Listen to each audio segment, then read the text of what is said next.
The film was finished literally a year ago, last December. It was all done and dusted. We were happy with it. I think we liked it and cared about it. But you never know. Like, it could have easily just gone under the radar as a cool, interesting indie film that no one sees.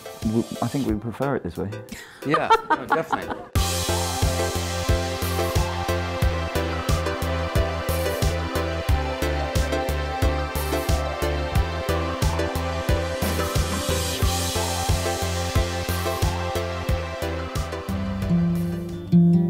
So, Mildred Hayes, why did you put up these billboards? My daughter Angela was murdered 7 months ago. It seems to me the police department is too busy torturing black folks to solve actual crime. The hell is this? I saw something similar to what we see on our billboards about on a bus trip through the States in '99, I think it was. Well, I think it always lingered in my mind, that kind of pain and rage. But it was about 10 years after that, in 2009, that I kind of thought, well, what if that was the mother who put it up there? Mm-hmm. And I think that's why all the twists and turns in the film hopefully work, is that I didn't really know what was going to happen after that scene.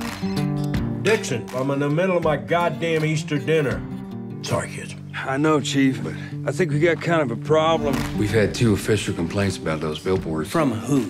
The lady with a funny eye. The guy seems almost like a comic relief / antagonist, and he proceeds to become this sort of anti-hero, which is something that I don't think really exists a lot in film now. It did in the 70s. Francis's character is an anti-hero, I think. And that's a phrase I don't think we use a lot now in cinema. It's such a beautiful piece of work from start to end, and I think it's very timely, you know, and that's what I really love about it. And whether you're caught up to now, or maybe people will catch up later, you know, and I think that's a really beautiful thing, and it's a piece of art. I had bought a bunch of tickets for my friends to go see Keanu. It was the day Keanu came out, and I get this frantic call from my reps, and they're like, "You gotta go in for this movie." And I was like, "I'm driving to go see Keanu, people." And they were like, "But it's Martin McDonagh." I was like, "I don't know who Martin McDonagh is."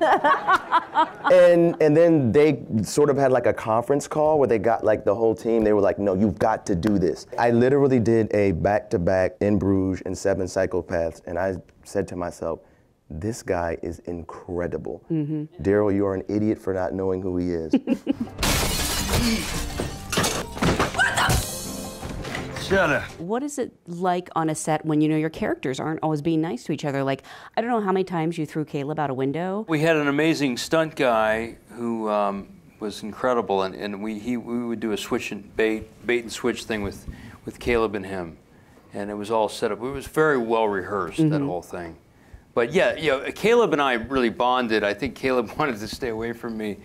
I think Caleb was trying to be method, and I know from doing, you know, being on both ends of being beat up or beating somebody up in a film, I've done both ends of that. And, you know, you really have to be nice to each other. If you're gonna abuse each other in an imaginary circumstance, you really have to have a sense of humor and kind of be nice to each other offset. This reporter, for one, hopes this finally puts an end to the strange saga of the 3 billboards outside. Then put an end to shit, you fucking retard. This is just a fucking start. Why don't you put that on your Good Morning Missouri fucking wake-up broadcast, bitch? She is formidable and all that stuff, but she's also really sweet and beautiful and very warm and funny, and, you know, like, she wanted to stay away from the cops in rehearsals. We didn't rehearse with her, right, Martin? And but at the same time, I mean, we would still crack jokes between takes sometimes. Hey, fuckhead!